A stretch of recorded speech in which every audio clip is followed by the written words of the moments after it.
തുറന്നാ തന്നെ വർഗീയതയല്ലാതെ മറ്റൊന്ന് പറയാൻ അറിയാത്ത വിജയരാഘവൻ, അവനെ വിളിക്കേണ്ടത് വിജയരാഘവൻ എന്നല്ല, വർഗീയരാഘവൻ എന്നാണ്. ആ വിജയരാഘവന്റെ പുതിയ പ്രസംഗം അറിയോങ്ങള് എന്താ പറയുന്നത് അറിയോങ്ങള്?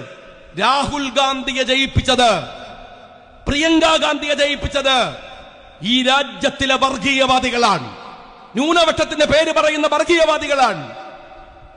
അതുകൊണ്ട് സൂക്ഷിക്കണം. എന്തുമാത്രം വലിയ തെമ്മാടിത്തരമാണ്.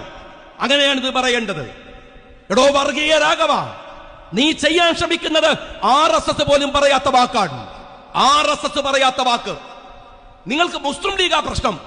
ലീഗിനെ എങ്ങനെ നന്നാക്കിയെടുക്കാം എന്നുള്ള അഗാധമായ ചിന്തയിലാണ് ഈ പിണറായി വിജയനും കൂട്ടരും CPM-ഉം. ലീഗ് മാത്രം നന്നായാ മതിയോ?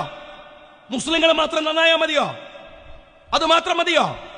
ഇവിടുത്തെ ഒരു രാഷ്ട്രീയ ചരിത്രമുണ്ട് ഈ നാട്ടിന്, ഈ മണ്ണിന്. ഇവിടുത്തെ ഹിന്ദു, ഇവിടുത്തെ മുസ്ലിം, ഇവിടുത്തെ മറ്റു മതസ്ഥർ എത്രമാത്രം സ്നേഹത്തോടെ ഇഷ്ടത്തോടെ ഒരുമിച്ച് കഴിയുന്ന ഒരു നാടായി കേരളം. വേറെന്ത് പ്രത്യേകത ഇവിടെ ഉള്ളത്?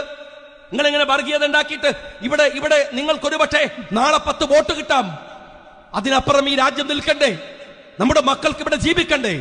ഈ പേരാമ്പ്രയിലെ വിവിധ ഘട്ടങ്ങളിൽ വിവിധ ഭാഗങ്ങളിലെ സ്കൂളുകൾ, ഗവൺമെന്റ് സ്കൂളുകൾ പോയി നോക്ക്. അവിടെ പഠിക്കുന്ന നമ്മുടെ മക്കളുണ്ട്.